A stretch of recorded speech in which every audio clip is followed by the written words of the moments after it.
স্বাগতম পঞ্চম শ্রেণীর শিক্ষার্থীরা। আজ আমরা গণিতের 89 নং পৃষ্ঠা থেকে শুরু করব।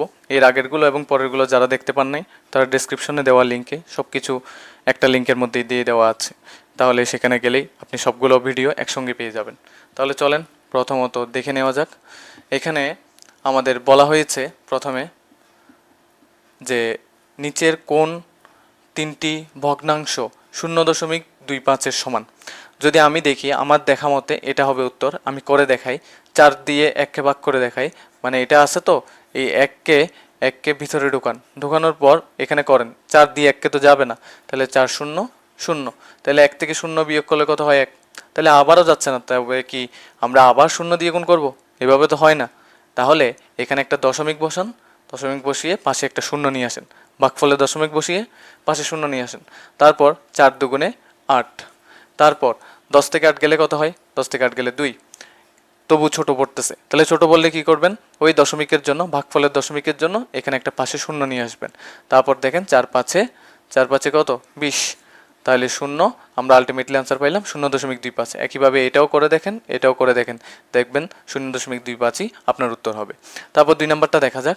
বলতেছে নিশি একটি সাদা কাগজের 0.35 অংশ, ঠিক আছে, লাল রং করলো। কাগজের কত অংশ সাদা রইল? তাহলে একটা জিনিস বুঝেন, এরকম একটা কাগজ আছে মনে করেন, ওকে, এরকম একটা কাগজ আছে। এই কাগজের 0.35 অংশ কি করছে? সে লাল রং করছে। 0.35 অংশ কি করলো? লাল করলো। এইভাবে করে লাল করে দিল। এখন এখন এই যে এখানে খালি অংশটা আছে, যেটা সাদা অংশ আছে, এই সাদা অংশের পরিমাণটা কতটুকু?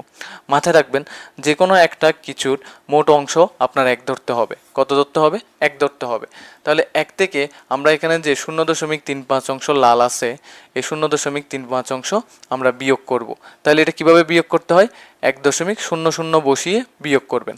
আমি আবার ক্লিয়ার করি, যে কোনো কিছুর মানে একটা সাদা কাগজের, তাহলে এটা একটা কাগজ, ঠিক আছে, একটা কাগজের মোট অংশকে আমরা সবসময় 1 ধরবো, ঠিক আছে।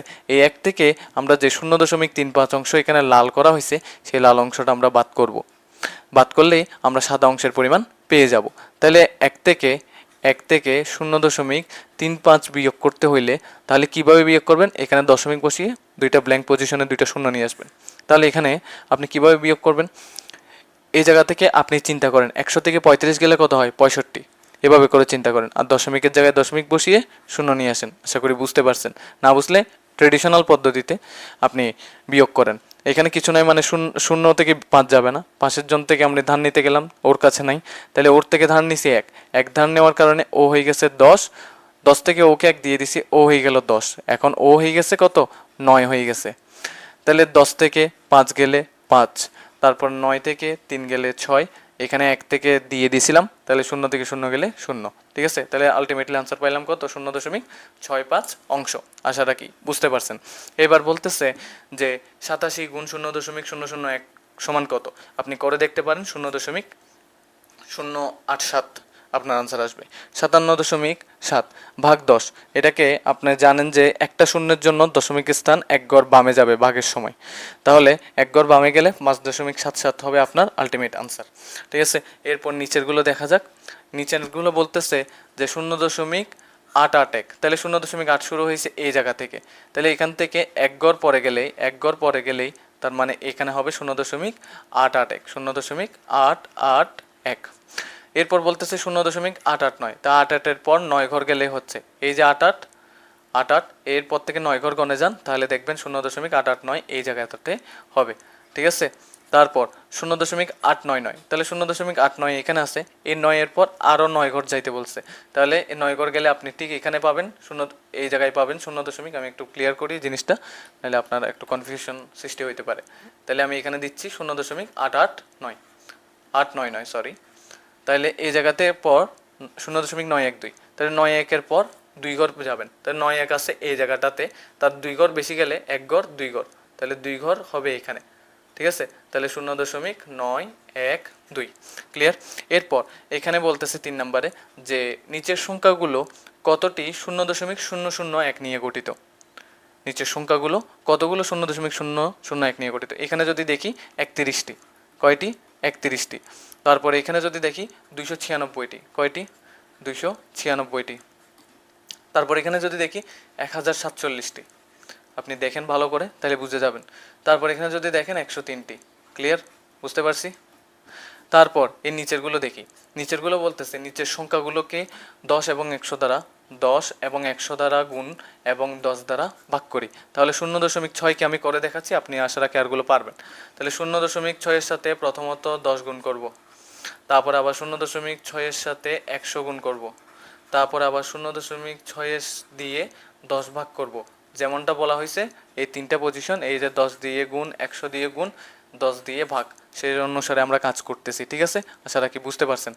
তাহলে চলেন করা যাক। দেখেন, একটা শূন্যের জন্য দশমিক স্থান একবার পরিবর্তন হবে। ঠিক আছে, এক অঙ্ক পরিবর্তন হবে। তাই এক অঙ্ক কোথায় হবে সেটা দেখতে হবে চিহ্নের উপরে। চিহ্ন আছে গুণ, তার মানে এক অঙ্ক সামনে পরিবর্তন হবে। তাহলে হচ্ছে 6.0। তাহলে 6.0 না লিখে আমরা লিখবো কি 6। তাহলে এরপরে 6-এর পর দশমিকটা চলে গেলে তারপর আপনার এখানে কি বসবে? এখানে 6ই বসবে। তাহলে এই জায়গার মধ্যে দেখেন 100 দিয়ে যদি গুণ করেন তাহলে দশমিক স্থান এর মধ্যে এখানে দেখেন 100-র মধ্যে শূন্য আছে 2টা, তাহলে দশমিক স্থান 2 ঘর ডানে যাবে। তাহলে 1 ঘর ডানে যেতে পারতেছে, আরেক ঘর যখন কেউ নাই তখন অতিরিক্ত করে একটা শূন্য নিয়ে আসবো। তাহলে আনসার পেলাম 60। একইভাবে এটাও করা যাক। 10 দিয়ে ভাগ করব, একটা শূন্য মানে কি 1 ঘর এক অঙ্ক পার করব। এক অঙ্কর কোন দিকে পার করব? দেখেন এখানে ভাগ আছে, ভাগ থাকলে আপনার বামে পার করবেন। আমি একটা জিনিস ক্লিয়ার করি, গুণের সময় ডান দিকে এক অঙ্ক যতগুলো অঙ্ক যাবে ডান দিকে যাবে, আর ভাগের সময় বাঁ দিকে যাবে, মানে বাম দিকে যাবে। ক্লিয়ার? গুণের সময় ডান দিকে, ভাগের সময় বাম দিকে। ক্লিয়ার? বুঝতে পারছি। তাহলে ভাগের সময় এক অঙ্কের জন্য, একটা শূন্যের জন্য এক অঙ্ক কি বামে যাবে। তাহলে এক অঙ্ক বামে গেলে শূন্য দশমিকটা এখানে হচ্ছে, তাহলে 0.06 হবে আমাদের আলটিমেটলি আনসার। তাহলে একইভাবে 0.49কে করা যাক। 0.49-এর সাথে যদি আমরা 10 গুণ করি, 0.49-এর সাথে যদি আমরা 100 গুণ করি, কি হয় সব দেখবো। তাহলে প্রশ্নগুলো আগে ক্লিয়ার আউট করি। ভাগ 10 করলে কি হবে? একই সিস্টেম। এখানে দেখতে পাচ্ছেন যে একটা শূন্য, তাহলে এক ঘর ডানে গেলে 4.9 হবে আপনার আনসার। এখানে 2টা শূন্য দেখতে পাচ্ছেন, তাহলে এই দশমিক স্থানটা 2 ঘর ডানে যাবে, তাহলে আমাদের আলটিমেট আনসার আসবে 49। এখানে দেখতে পাচ্ছি শূন্য একটা, তাহলে ভাগের জন্য এক ঘর বামে যাবে, তাহলে আনসার আসতেছে 0.049। একইভাবে আশা রাখবো আপনি 3 এবং 4 পারবেন, এটা নিজে প্র্যাকটিস করেন, তাহলে আপনার একটা নিজের ভিতর পটেনশিয়াল সৃষ্টি হবে। তাহলে চলেন এবার 4 নাম্বারটা দেখে ফেলি। 5 নাম্বারটা দেখি। 5 নাম্বারটা কি বলছে আমরা একটু প্রশ্নটা পড়ব। বলতেছে নিচের সাধারণ ভগ্নাংশ এরা দুইজন, তাহলে সাধারণ ভগ্নাংশগুলোকে দশমিক ভগ্নাংশে এবং দশমিক ভগ্নাংশ মানে 3, 4, 5 এগুলো হলো দশমিক ভগ্নাংশ, সেগুলোকে সাধারণ ভগ্নাংশে প্রকাশ করি। সম্ভব হলে ভগ্নাংশকে তার লঘিষ্ঠ মানে কি ছোট আকার প্রকাশ করি। ঠিক আছে, চলেন করা যাক। 1 নাম্বার দিয়ে শুরু করি। 1 নাম্বারটা বলতেছে 25/3। 25/3, তাহলে এটা কীভাবে করবেন দেখেন, মনোযোগ দেন। এটার কাছাকাছি 25-এর কাছাকাছি 10 আছে, 100 আছে নাকি 1000 আছে? আপনি বলবেন যে 10 আছে, কিন্তু 25-এর সাথে কোনো কিছু গুণ করে আপনি 10-এর কাছাকাছি পৌঁছাইতে পারবেন না। তাহলে আমরা 100-কে টার্গেট করব। তাহলে 25-এর সাথে চিন্তা করলাম যে 4 গুণ করলে 100 হয়, তাহলে উপরেও 3-এর সাথে 4 গুণ করতে হবে। যেহেতু নিচে 4 গুণ করে আমি আমার রাউন্ড ফিগারে পৌঁছাচ্ছি, তো অতিরিক্ত 4টা উপরেও এনে দিতে হবে। ঠিক আছে, তাহলে 3 4-এ গুণ করলে হয় 12, নিচে 4 25 গুণ করলে হয় 100। তাহলে এই জায়গা থেকে 2টা শূন্যের জন্য 2টা সংখ্যা সরাসরি এখানে বসিয়ে দিবেন, আর এই এক মহাশয়ের জন্য এখানে দশমিক বসিয়ে দিবেন। তাহলে এতটুকুই উত্তর। আবার অন্যভাবে বলতে গেলে এখানে আরেকটা বিষয় যে দশমিকের আগে কিছু নাই মানে শূন্য বসিয়ে দিবেন, তাহলে এতটুকু আনসার হয়ে গেছে দশমিক ভগ্নাংশে। এবার আমরা 2 নাম্বারটা দেখবো। 2 নাম্বার বলতেছে 4/3। তাহলে 4/3 দেখি, 4/3কে কীভাবে করা যায় সেটা আমি একটু করে দেখাই। 4/3-এর কাছাকাছি 10 আছে, কিন্তু 10 দিয়ে করলে আপনার এই কাজটা করা একটু জটিল হবে। আমি করে দেখাবো প্রয়োজনে, কিন্তু আগে 100 দিয়ে করব। 100 করার জন্য ট্রাই করব, মানে 4-কে 100-তে পরিণত করতে হলে কত গুণ করবেন? 4-এর সাথে 100 গুণ করতে হলে 25 গুণ করবেন। তাহলে ঠিক একইভাবে উপরের 3-এর সাথেও আমাদের কি গুণ করতে হবে? 25 গুণ করতে হবে। তাহলে 3 25 কত হয়? 75। তারপর এখানে 4 25 100, 4 25 100। তাহলে এই 2টা শূন্যের জন্য 2টা সংখ্যা হুবহু বসে যাবে। এই এক মহাশয়ের জন্য এখানে দশমিক বসবে, এর আগে কিছু নাই মানে শূন্য বসে যাবে। অনেক স্পিড মনে হলে একটু থেমে থেমে করেন, কোনো সমস্যা নেই। এতে আপনার ভিতরের কি ক্যারেক্টারটা বিল্ড আপ হবে, মানে গণিতের প্রতি। যাই হোক, এখানের মধ্যে একটু করে দেখি এখানে আর কি আছে। আচ্ছা, আমি বলছিলাম আমি 10 দিয়েও করে দেখাবো, তাহলে চলেন এবার 10 দিয়ে করে দেখাই। 10 দিয়ে অনেকের মাথায় আসবে না, সেজন্য আমি করে নিই। দেখেন 4/3, এটাকে 10 বানাইতে হলে কত গুণ করতে হবে? 2.5 গুণ করতে হবে। তাহলে ঠিক একইভাবে 3-এর সাথেও 2.5 গুণ করতে হবে। তাহলে যদি করি, এখানে উপরে আসবে 7.5, নিচে আসবে কত? 4-এর সাথে 2.5 গুণ করলে হয় 10। ঠিক আছে, মেইন উদ্দেশ্য তো আমাদের 10 অথবা 100 আনা। ঠিক আছে, তাহলে 100টা খুব ইজি ছিল না? 10-এর ক্ষেত্রে আপনার 2.5 এটা মাথায় আসে না অনেকের। তো তার দরুন আমি 10-এরটা করাইনি, 100 দিয়ে করাইছি, 100 আনার ট্রাই করছি। তাহলে এখন দেখেন, এখানে দেখেন একটা শূন্য, ভাগের সময় একটা শূন্যের জন্য এক অঙ্ক বামে যাবে। তাহলে 0.75 আলটিমেটলি আনসার পাচ্ছি, কারণ দশমিক স্থান এক গড় ডানে গেলে 7-এর আগে গিয়ে দশমিকটা বসবে। ক্লিয়ার? এরপর আমরা 3 নাম্বারটা ট্রাই করব। 3 নাম্বার বলতেছে 0.6, 0.6। তাহলে দেখা যাক 0.6, 0.6কে কীভাবে ভগ্নাংশে পরিণত করবেন দেখাচ্ছি। এই 6কে লিখে ফেলেন, দশমিকের জন্য 1 লিখেন, দশমিকের পর একটা অঙ্কের জন্য একটা শূন্য লিখেন। তাহলে এতটুকু তো করলেন, এতটুকু লিখতে পারবেন। কিন্তু এখানে একটা কথা বলছে, লঘিষ্ঠ আকারে প্রকাশ করো, লঘিষ্ঠ আকারে প্রকাশ করো। তাহলে লঘিষ্ঠ আকার করতে হলে কিভাবে করবেন? একই নামতার মধ্যে যাইতে হবে। তাহলে 6 এবং 10কে কোন সংখ্যা দিয়ে একইভাবে ভাগ করা যায় দেখলে বুঝতে পারতেছি যে 6 এবং 10কে 2-এর নামতায় ভাগ করা যায়। তাহলে 6কে যদি 2 দিয়ে ভাগ করি 3, 10কে যদি 2 দিয়ে ভাগ করি পাই 5। তাহলে একই নামতার মধ্যে ভাগ করা গেলে সেই নামতাটা এখানের কোনো কাজ নাই। যেমন আমি একটু ক্লিয়ার করি, এখানে 3 দুগুণে 6, তারপরে 5 দুগুণে 10। ঠিক আছে, এখানের মধ্যে একই নামতায় আছে 2, তাহলে 2-এর কাহিনী এখানে আসবে না, মানে কথায় আসবে না। কিন্তু এই 6-এর পরিবর্তে এখানে 3 বসবে, 10-এর পরিবর্তে এখানে 5 বসবে। ক্লিয়ার? বুঝতে পারছি? তাহলে না বুঝলে আরেকটু রিভাইন্ড করে দেখেন, তাহলে আলটিমেটলি আনসার পাচ্ছি 5/3। ঠিক আছে, একইভাবে আমরা 4 নাম্বারটা করব। 4 নাম্বারটা কি বলছে? 0.25। তাহলে করা যাক 0.25। তাহলে খুব ইজি, 2-5 লিখে ফেলেন। শূন্যের বামের শূন্যের কোনো মূল্য নাই, সেজন্য আমি এখানে লিখলাম না। মানে দশমিক বিহীন অবস্থায় লিখবেন সব সময়, এটা মাথায় রাখবেন। উপরে দশমিক বিহীন অবস্থায় লিখবেন, নিচে দশমিকের জন্য 1 লিখবেন, দশমিকের পর 2টা অঙ্ক আছে, 2টা শূন্য লিখবেন। তাহলে এতটুক থেকে আপনি কি ছোট করতে পারতেছেন? অবশ্যই পারতেছেন। 25কে 25 দিয়ে ভাগ করলে 1, 100কে 25 দিয়ে ভাগ করলে 4। তাহলে আলটিমেটলি আনসার পাচ্ছি 4/1। তাহলে এটাই বুঝতে পারলেন। একইভাবে 5 নাম্বারটা আপনারা পারবেন, তবু আমি একটু করে দেখিয়ে দিই। 0.075, এটাকে কিভাবে করবেন দেখাচ্ছি। এখানে 75, বামে শূন্যের কোনো মূল্য নাই। ঠিক আছে, মানে আমি 0.075 না লিখে শুধু 75 লিখবো, মানে 75 লিখবো।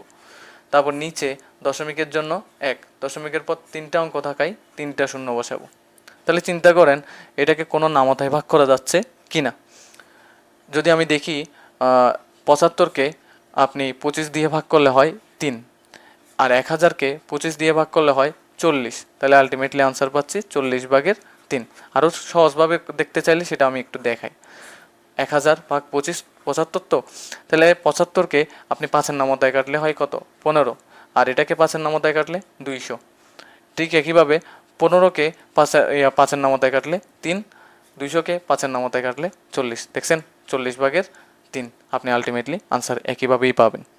যদি আপনার মনে হয় যে ছোট ছোট আকারে ভেঙে ভেঙে করবেন, তাহলে এটা করেন। আর যদি মনে করেন যে আপনি ভালো নামতা জানেন, তাহলে এটা করেন। ঠিক আছে, এবার 6 নাম্বারটা একটু করে দেখি।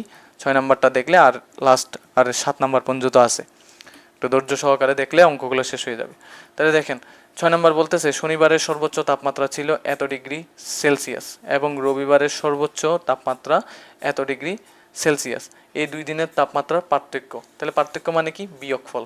ঠিক আছে, মানে এইটা থেকে এই মহাশয়কে বিয়োগ করতে হবে। তাহলে কিভাবে করবেন? খুব সোজা, লিখবেন শনিবারের সর্বোচ্চ তাপমাত্রা ছিল, আমি এগুলো লিখতেছি না। ঠিক আছে, আপনার টাইমটা নষ্ট করা আমার দরকার নাই।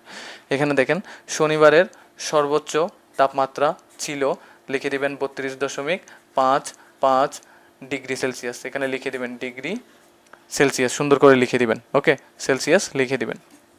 তারপর একইভাবে রবিবারের সর্বোচ্চ তাপমাত্রা ছিল, যেটা আছে 28.87। তাহলে 28.87 ডিগ্রি সেলসিয়াস করে এইভাবে টান দিবেন, টান দিয়ে সুন্দর করে পার্থক্য বের করে ফেলবেন। বলবেন এই 2 দিনের পার্থক্য, এই 2 দিনের পার্থক্য। ঠিক আছে, এই 2 দিনের পার্থক্য। আমি এটা একটু নিচে লিখি, ঠিক আছে, তাহলে কি আপনাদের বুঝতে একটু সুবিধা হবে। 2 দিনের পার্থক্য, তাহলে সমান, এটা থেকে এটা বিয়োগ করেন। 5 থেকে 7 যাবে না, তাহলে এক ধার নিলে ও হয়ে যাবে 15। 15 থেকে 7 বিয়োগ করলে হবে 8। তারপর এখানে এক ধার দিয়ে দেওয়ার কারণে ও হয়ে গেছে 4, তো 4 থেকে তো 8 যাবে না, তাহলে ওর থেকে এক ধার নিয়ে 14 হবে। 14 থেকে 8 গেলে কত হয়? 6। দশমিক বরাবর দশমিক বসে যাবে। তারপর এখানে এই 2 থেকে এক ধার দিয়ে দিছিলাম না, তাহলে সে হয়ে গেছে 1। তাহলে 1 থেকে তো 8 যাবে না, তাহলে পাশের জন থেকে এক ধার নিলে হয়ে যাবে 11। তাহলে 11 থেকে 8 গেলে কত হয়? 3।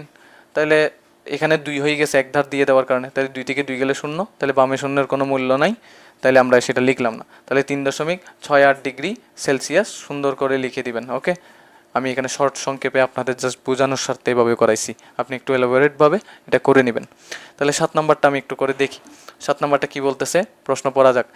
নিচের প্রশ্নগুলোর উত্তর দেই সর্বশেষ। তাহলে এখানে বলতেছে কতগুলো 0.1 দিয়ে 3.5 হয়, 3.5 হয়, খুব সোজা, 35টি দেখলেই বুঝতে পারবেন।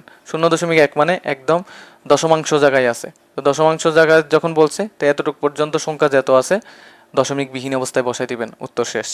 তাহলে এখানে দেখেন একটা কোন জায়গায় আছে? শতাংশ জায়গায় আছে, মানে দশমিকের পর 2 নম্বর স্থানে আছে, যেটাকে শতাংশ বলে। তাহলে এখন শতাংশ জায়গা পর্যন্ত দশমিক ছাড়া চিন্তা করেন এটাতে, তাহলে চিন্তা করলে দেখতে পাবেন 104। তাহলে 104টি 0.01 আছে। তারপর ঠিক একইভাবে এটা দেখেন, এটা হলো সহস্রাংশ জায়গায় আছে, ঠিক আছে, মানে দশমিকের পর 3 নম্বর স্থানে আছে। তাহলে 3 নম্বর স্থান হলো এটা, তাই 3 নম্বর স্থান পর্যন্ত দশমিক ছাড়া চিন্তা করেন, তাহলে পাবেন 23,456টি। 0.001 নিয়ে সুন্দর করে লিখে দিবেন 23.456 হয়। ক্লিয়ার, বুঝতে পারছেন? তাহলে এইভাবে করে আপনি কাজগুলো করে ফেলবেন। তাহলে এখন আপনারা প্র্যাকটিস করেন। যা এখানের মধ্যে আমি 2টা মেবি করাই দিই নেই, এই 2টা আপনি আসার আগে এখানে 2টা কোনটা, এই 2টা করাই দিই নেই, এই 2টা আপনি করেন আরগুলো প্র্যাকটিস করেন। আর এর পরবর্তী ক্লাসগুলো দেখতে আপনি নিচের ডেসক্রিপশনে দেওয়া লিঙ্কগুলোতে, লিঙ্ককে বলতে গেলে একটা লিঙ্কে সব কিছু ক্লাস একসঙ্গে দিয়ে দেওয়া আছে।